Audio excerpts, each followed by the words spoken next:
Right, it's 10:30 in the dot. Well, good morning, everyone. Thank you all for being here today. I'm very excited to welcome all of you here. We have some attendees and we have some individuals who have been here for decades. Welcome, welcome, welcome. My name is Irene and I serve Unitarian Universalist Fellowship of Potsdam in a variety of capacities. I'm a board treasurer, I'm a chair of social justice committee, and today I'm serving as your worship guide. So I'm glad to be here with you today. Since 1967, we have been a welcoming congregation, keeping our doors open to all, regardless of creed, race, gender, sexual orientation, socioeconomic status, national origin, or legal status. You are all welcome here. You are accepted just as you are, and we are truly glad you came here to join us today. Whether this is your first time, of course, we welcome you here, so happy. Or if you've been here for decades, we are so very grateful that you decided to join us on this Sunday morning. And before we go into chalice lighting, I would like to express my gratitude. There's so many people who give in service here today. I'd like to thank Rick with technology. I know all I go into it because my husband tells me so. And on that note, my husband also tells me all the good works to go into choir, as I allow him to leave early so he can go and sing with Sarah. So thank you, Sarah, for leading that choir as you do. And of course, I'm very, very grateful for Kay, who came in just to play hymns today, and she has a lot of things going on, and she serves so selfishly for all of us. So I'm extremely grateful and selflessly. But it's okay to have a little bit of that too, you know, we have to own our own stuff. But and speaking about selflessly, I'd also like to honor Valerie and Ruby and our Brittany, the RE instructor, for kind of unsung heroes. We don't see them oftentimes. They're back there leading our children with religious education. So thank you all for that. And I'd like to thank you, my professor today, Israel Elias. He was here for Walker's Night in September, and many of you were in attendance. Thank you. We're going to have another one coming up. And so many of you came up to me and said, we really have to have him back again. And guess what? We are having him again today in a variety of capacity. So we are excited to hear what you have to say. And now I'd like to invite Miss Liana to light the chalice. What was that? Yeah. Oh yes, let's do it out first. Sorry. You do have quite a bit of those actually, at least on my end. So Liana, you can just wait there patiently for me, honey, as we do the announcements this morning. Does anyone have any announcements? Okay.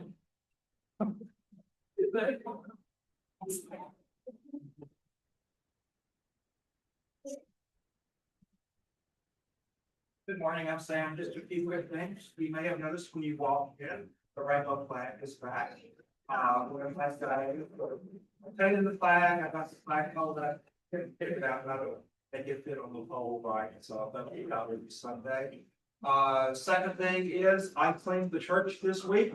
I was here for 3 hours. Football, I don't know, I'm not blaming anyone.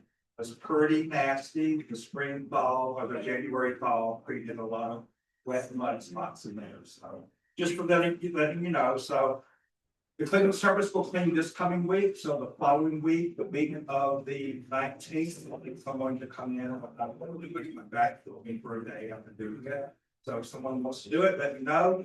And I can kind of go over it. Third thing is I have, at the request of John Price, I have 3 carbon monoxide detectors installed today. Just because of the harness with the heating oil and all of that we need to have those installed. So this is just a continuing thing for safety for the church. Last, something else. I think that's it for now. Thank you, Sam. Good morning, everybody. I'm Monica. We will be having a town hall here on the 25th.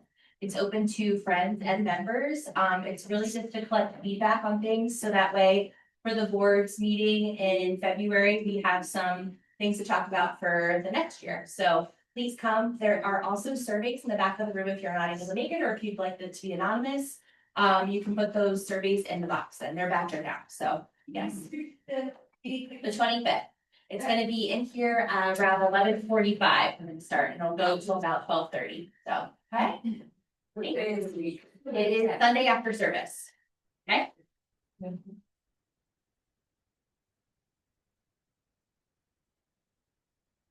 morning, I'm Valerie. So you still have time to buy tickets for the craft raffle, and there are some really beautiful things there, candles, soaps, I love you plant, lots of nice things. The tickets are 5 tickets for $10 or 12 if you spend 20, you get those 2 extra. I will take cash or Venmo.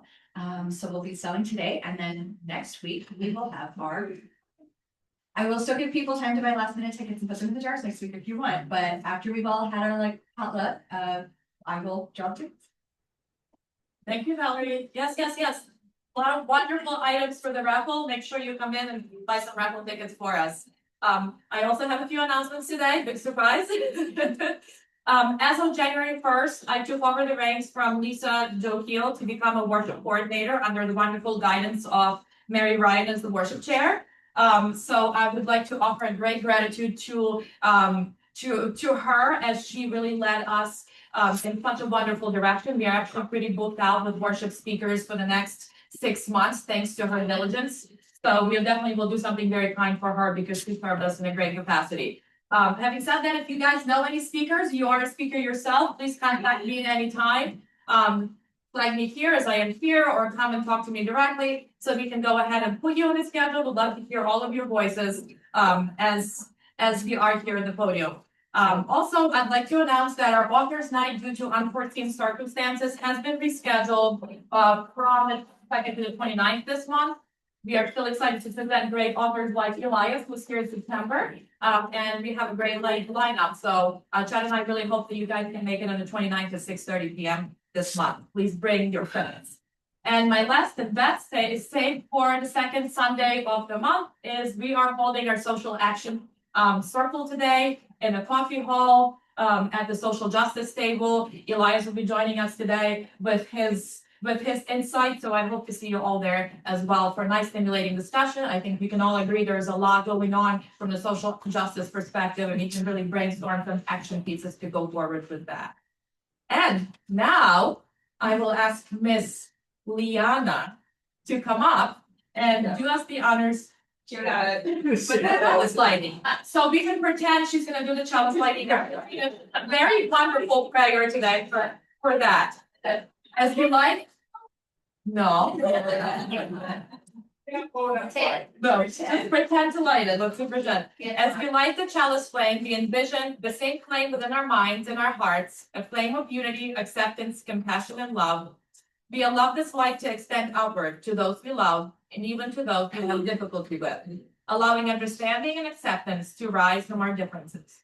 May this flame remind us of our shared connection within this community and beyond it, lighting it the way when time feels uncertain and strengthening us in a moment of joy and hope. Thank you, Liana. So today, as I said, I'm welcoming my good friend and a family member who grew up with my husband, Israel Elias Colon. As I mentioned, he has attended here for the first time at the end of September as a fellow author. And a lot of you have enjoyed his sermon. And today he's speaking about following our inner compass. Each of us carries an inner compass, a quiet knowing that does not shout but persists. It speaks through intuition, through the questions that won't let us go, through moments when something in us says, this matters, come this way, pay attention. Across traditions and generations, people have listened to that inner compass and inner guidance, not to arrive at the same beliefs, but to discover shared values, compassion, curiosity, courage, and care for those who came after us and before. This morning, as I said, we are joined by Israel Elias Colon, a poet, published author, educator, and community organizer, who many of us are honored to welcome before here in September. He is a co-founder and leader of Project Bluebird, an organization dedicated to empowering young people through creative writing, literacy, and trauma-informed arts programming, helping youth find their voice and transform lived experiences into growth and self-expression. Israel's life and work have been shaped by listening closely to that inner compass, through poetry and story, through interfaith exploration, and through years of walking alongside young people as they learn to trust their own voices. As we listen today, may we listen with more than just our ears. May we listen with our intuition, noticing what burns, what resonates, what gently nudges us toward lives of purpose and service, even when the path ahead is not yet clear. May this time together help us remember that guidance does not always come from certainty, but often from attention, relationships, and love. and may we leave more willing to follow our inner compass, whatever it leads. Thank you. And after this, let's go into our hymnal, number 15, The Long Wild Bird. If you can please rise if you're able.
Thank you. You can definitely tell the choir practice and a great song selection, Elias. Thank you very much. And now as we move into Story for All Ages, Israel and Elias picked wonderful poetry to read for our children today. If you are young or young at heart, if you can just come to the front, gather up on a blanket, and let's hear what Elias has gathered up for us.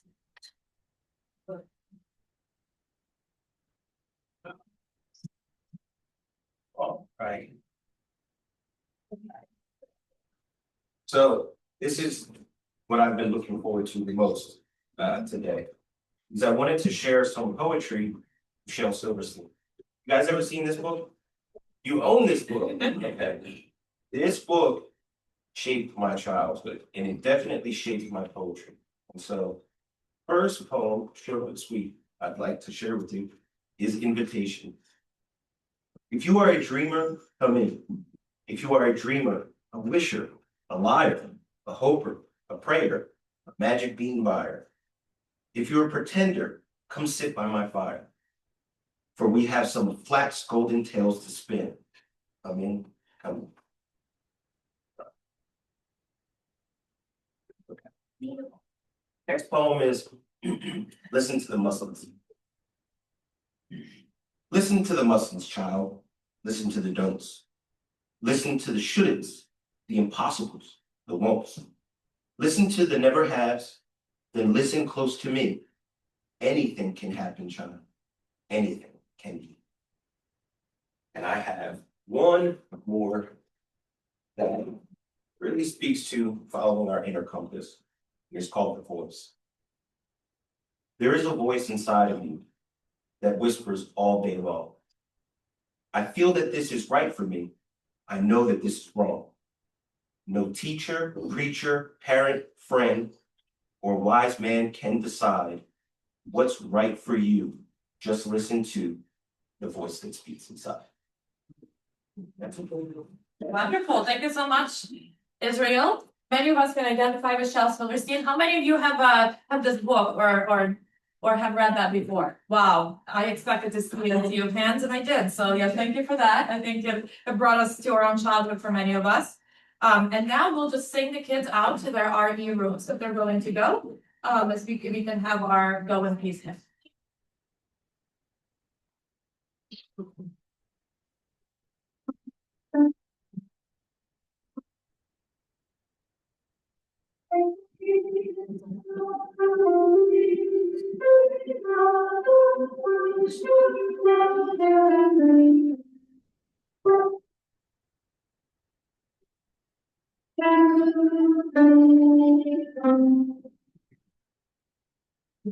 Wonderful. As children are walking out, I now invite Israel back to the podium as he shares some of his own curated poetry today from the books that he has published. All right, I have one poem for you, and it took me a while to figure out what poem I was going to share. This is from my book Icarus, and it is called Dirty Means. Whether it be from the storm or me, I'm simply weathered. If perhaps there's a tether, could we start anew together? Make these roaring whispers something I can see. I'm scared up there. I'll be unaware or left alone with me. Artificial control takes its toll. I need something to believe. Excuse my time away. If you're here, I'll stay. And honestly, I'm too tired to leave.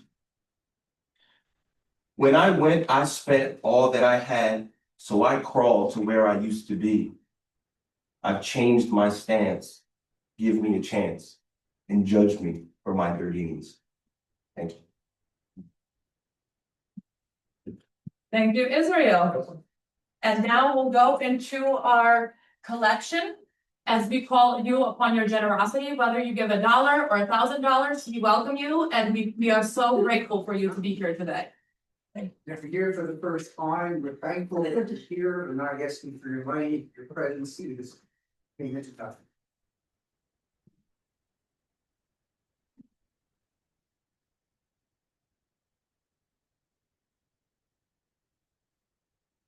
Yes, we are so grateful for all of you here today, and we're so grateful for your generosity. This keeps us, the lights on, the door open, and this wonderful programming, people coming. So thank you so much.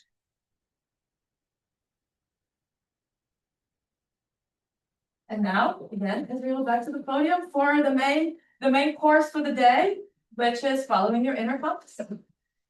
All right.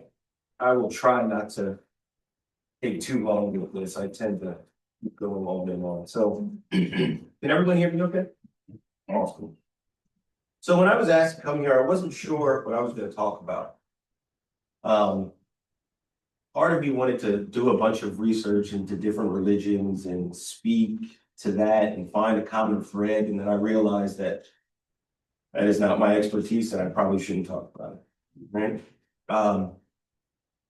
But in reflection, I kind of just thought about what brought me to the point where I was being asked to do this. And it took me back to April of 2019. And I was doom scrolling on social media, right? We've all, at least most of us have done it. And while doing so, I came across a post from my good friend Abby. And the post was about her best friend passing. And under her post were about 50 comments of, I'm sorry for your loss. I'm sorry for your loss. Sorry for your loss. And for a split second, I almost did the same thing and just commented, I'm sorry for your loss, but something came over me, something inside of me told me that that wasn't good enough.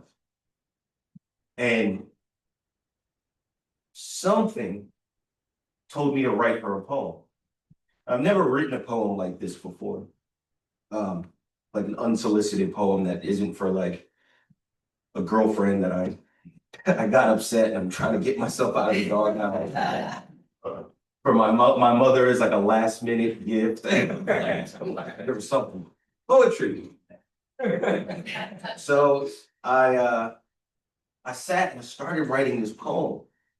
And I was in fear that I didn't quite understand what she was experiencing, although I've lost people in my life, close friends too, but something inside of me just said, write it. So I wrote this poem, and it was called Affinity. And it was from her perspective to her friend that passed. And I felt like, wow, I'm really going out on a limb here and assuming I know how she's feeling, but something told me to write that poem. I sent it. And I was so nervous when I sent this poem because I didn't know what I was going to get back.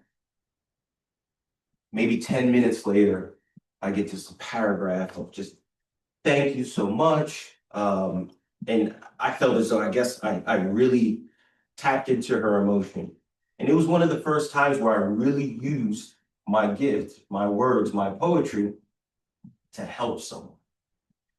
And I remember this flood of emotion I experienced when I did that. And I didn't know how I was going to replicate this, but I knew that I wanted to keep doing it.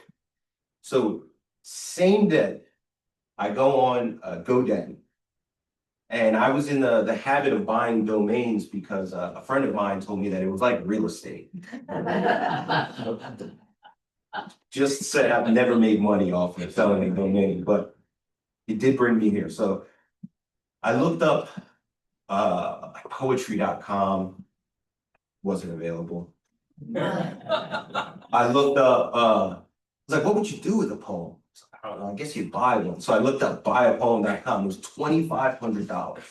So I do not have $2,500 to buy this domain. I don't even know how to make a website. So I was like, okay, who would you buy a poem for? And I was like, really a woman or a girl. Like I'd be like, so I was like, okay, buyherapoem.com.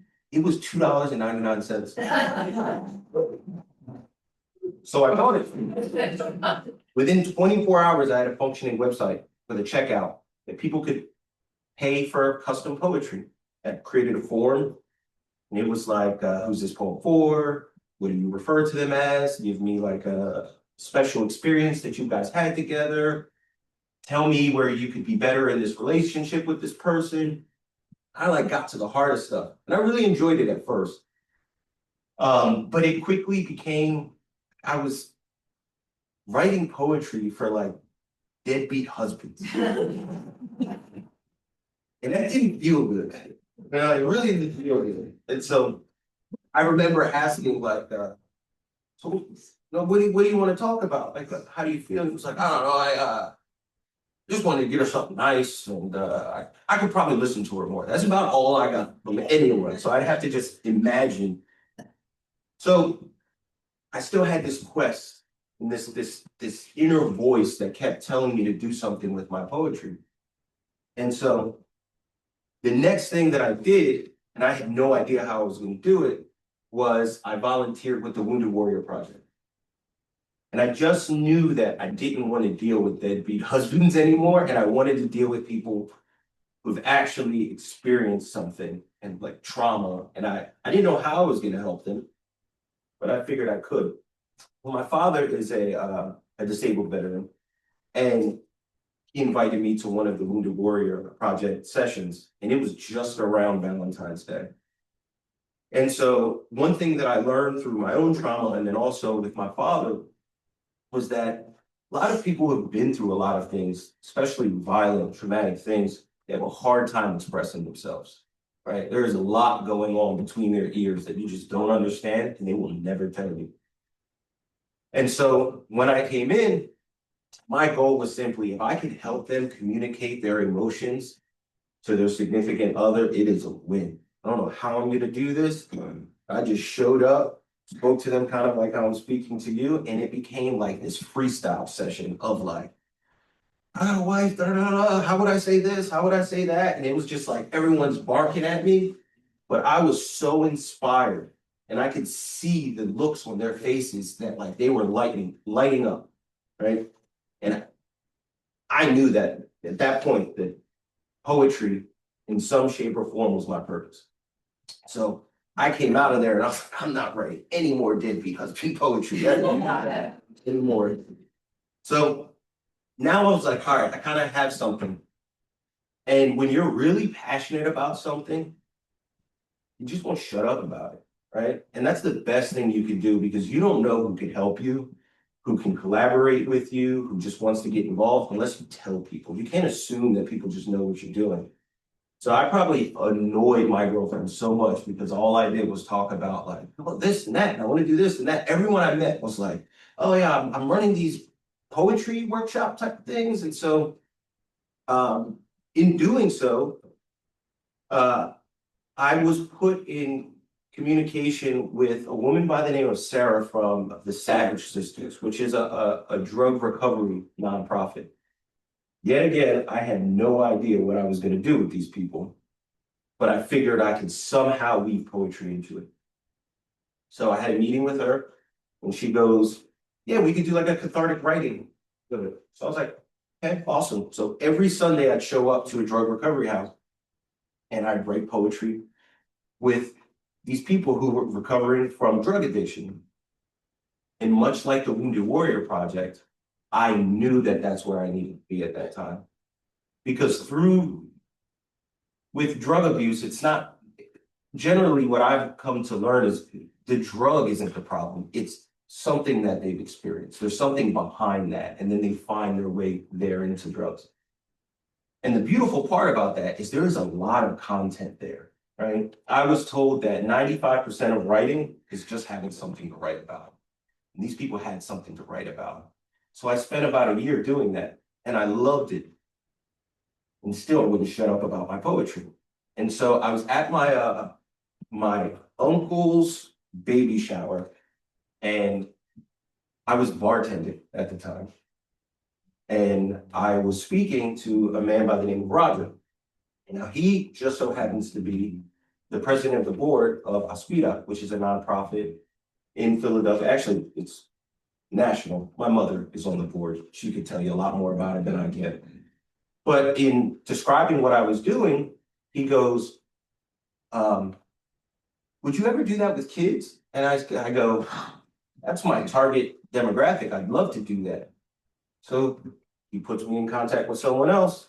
And fast forward, now I have an after-school poetry program at Aspida, a bilingual cyber charter school. And I've never run anything like that in my life.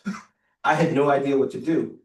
It just so happened that I was asked to go speak at a different, there was a summer program. You ever heard of Work Ready program for kids? Well, I came in and I met someone there who then became my co-founder at Bluebird. And that turned into, now we have this program at Aspida.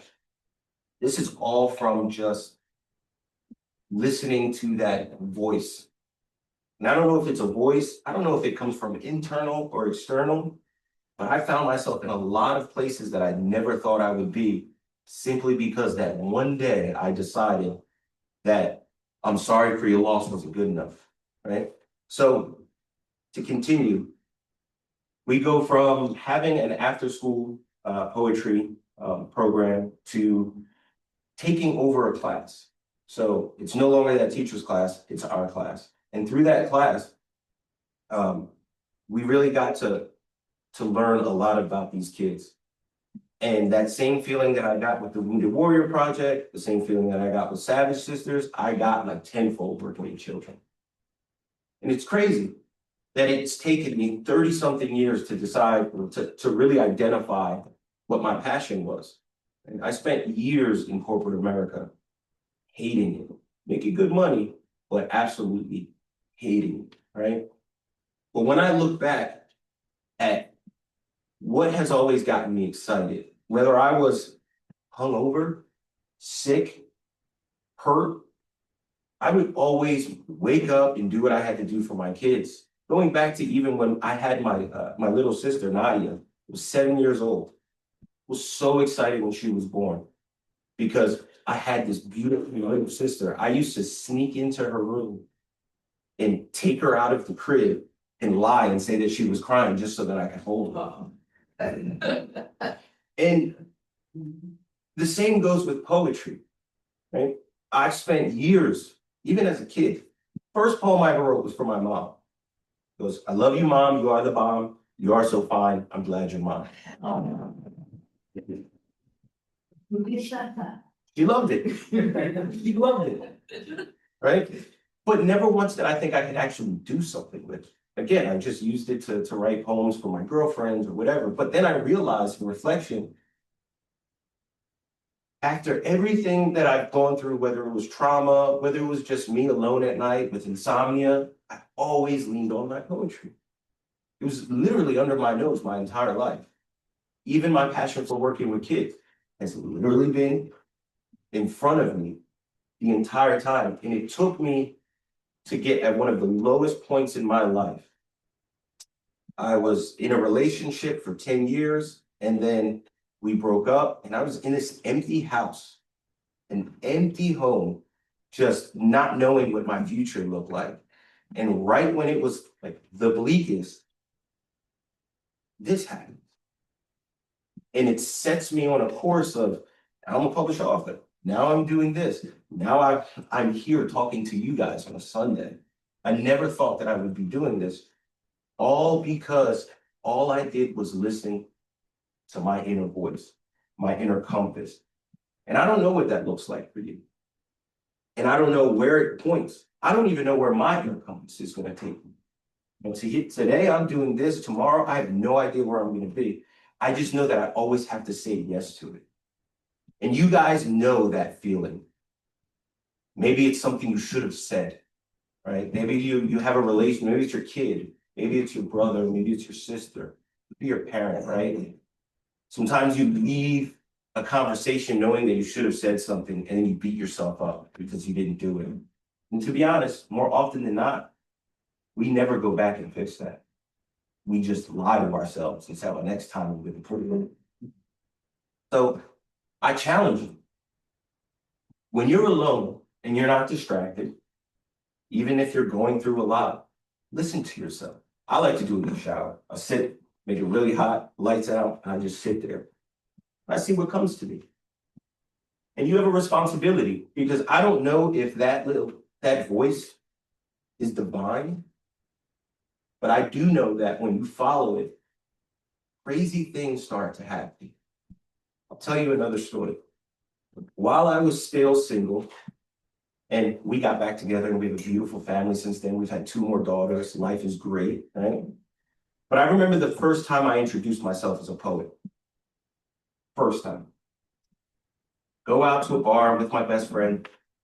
And I don't smoke cigarettes, but I was drinking. And I was outside bumming a cigarette off of someone. This is like the space I was in. And she goes, oh, what's your name? It's like, Israel. She goes, oh, what do you do? I said, I'm a poet. First time I've ever uttered those words. She grabbed me by both of my shoulders and said, I have to introduce you to my friends. She pulled me inside. The one friend that she introduced me to published this book. The first time I ever introduced myself as a poet set me on this course. Now, I just published 60 kids. And that book is available later if you're interested, but 60 kids, all because I uttered the words that were inside of me this whole time. And I've got countless stories of synchronicities, and you can call it what you want. I just know that I'm where I'm supposed to be. And I now call this like heaven on earth, right? I have never been so fulfilled and purpose, feeling as though I'm serving my role and I have a purpose to be here. Every day is a blessing. It is the most amazing feeling. I don't care about what comes next, as long as I get the opportunity to keep doing this. So, again, how are we on time, by the way? We're good? Yes. I should just keep going? Yeah. Yes. What do you guys think? Yes. So, let me think of a story to tell. I want to tell you about this boy, the power of poetry. His name is Luis. Okay? And it is the last poem in the book, Void of Emotions. Which, by the way, what our programs look like is we come in, these are kids that don't write poetry. We quickly teach them how to write. But again, 95% of writing is having something to talk about. In the areas that we go into, this is like low income, urban. These kids got stories. So we teach them how to write. We teach them how to use ChatGPT because I am not a graphic designer. I can draw, but that's about it. So we teach them how to come up with a cover. We teach them how to like make a title and do all of that. And then the rest of it is honestly just building a relationship with the kids so they open up to you. And I found that the way to do that is just to be a kid yourself. My mom said I have a Peter Pan type of complex. You know, like I'm like this forever boy, and I hope it stays that way. But it allows me to connect with the kids. So the one kid, Luis, class clown, like doesn't listen, doesn't sit still. When he is sitting still, it looks like he's jumping out of his seat. He was not someone that I thought was gonna surprise me, yet he was. And I don't have his poem on me because my books are over there, but I challenged him to really open up. And when he did, he shared how his father was locked up, how his little sister was abused by his father. And he started this terrible, like traumatic thing that he was sharing. And I was like, oh, I opened up a can of worms. I don't know what to do with this. I keep reading. And he goes on about his little brother and how his little brother is the light of his life. He just wants to protect his brother. But it ends with how he found God and how he's so happy to be alive. This kid is like 11 years old. And there are countless kids like this, that the moment you actually sit down and speak to them and not treat them like a child, just treat them like a human being, they open up to you. And I really hope you guys get a chance to look at that book, because that's just one of many stories that are in there. And in doing so, in doing that, again, it just reminds me that I am where I'm supposed to be, right? And we do this. I've done this in Philadelphia. I've done this in New Jersey. We'll be in Delaware, I think, next month. But my mission is clear. All I want to do is empower these kids to have a voice and to believe in themselves. And there is no better confidence than being able to be confidently you and share your story, regardless of what the audience is, regardless if you're a kid or you're an adult. I really wanted to share that story of Luis because there's a lot of Luises out there. Well, I'd like to tell you something else, but I'm struggling to recall another Luis story. How are we on time? We're good? We're good? You're loving this? Yeah. Oh, goodness. Okay. There you go. The The audience has spoken. So I do want to talk to you a little bit about jujitsu. And the reason why I want to talk to you about jujitsu is because through Bluebird, we run both poetry, creative writing, and jujitsu self-defense programs for kids. Who I am is very much the result of the emotional security that poetry brings me, but then also the physical confidence that I have through jujitsu. And I want to make little warrior poets all across America. Not like, what's the movie where the Warrior Poet Society? You guys have to remember that movie with, no, it's Martin Sheen, Apocalypse Now. Yeah. Not those kind of. But I have a program that we're starting later this year in March. We're taking 20 kids for 6 weeks, and we're running a jujitsu and self-defense program while incorporating poetry. So every day, these kids, I have for 2 hours, you're gonna start journaling, and we're gonna be implementing Julia Cameron's The Artist's Way. Is anyone familiar with that? Yeah. Yeah. That was another program that we ran. That is awesome. That's literally, morning pages are like my marching orders every day. So Next sermon. yes, I challenge you to write every day. There's a magic that happens when you're writing. But our goal for this program is to not only give these kids physical confidence, but emotional confidence. Because the fact of the matter is this: we cannot protect our children as much as we'd like to, but we can prepare them. Because bad things are gonna happen. People are gonna say nasty things, right? I've got 4 daughters. I think girls are the worst. They say some of the meanest, nastiest things I've ever heard. So I think it's more important that we prepare our kids than try to protect them. And so that's Bluebird's mission. That's my mission. And I don't know what that looks like in the future, right? But I do know that I'm gonna continue to follow my inner compass. And as of right now, it is pointing me to kids, It's pointing me to share what I believe is my God-given gift with them. And also make them little badass, right? So I think that's my spiel. I'm open to talking more if you have questions. Again, I won't shut up. But really spend a little bit of time alone with yourself and listen to where you're supposed to be. Follow that inner compass. Who knows what it's going to tell you? You know, it really is never too late to change your life and to literally have heaven on earth. Thank you.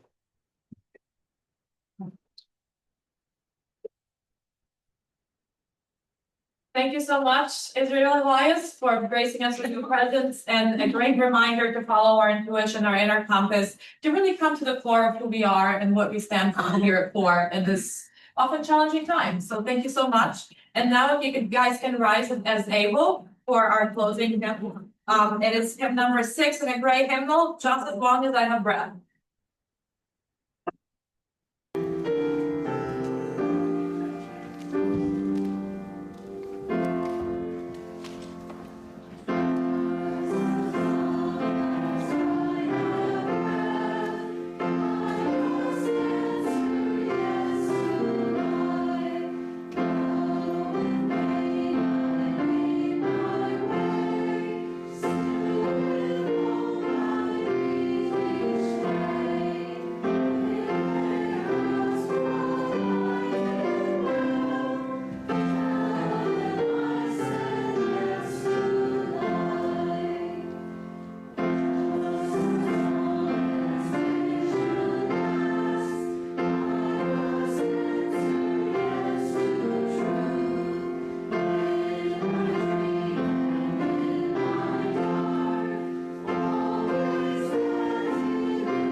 Wonderful singing as always, and great hymn selection, Elias, today. Thank you.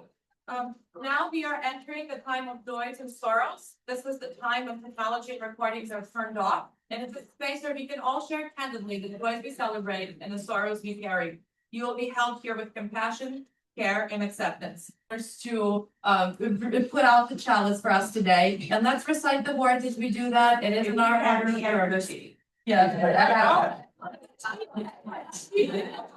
Okay, so let's recite the words as Sheila does this for us. Be distinguished as clay, but not the light of wisdom, the warmth of community, or the fire of commitment. These we carry in our hearts and in our hands until we are together again. Thank you very much for joining us today. We're grateful to have Elias here with us. We're grateful to have you to come. And please join us in the social hall for some great stimulating conversation. There's plentiful food, drink, and good times. Thank you again.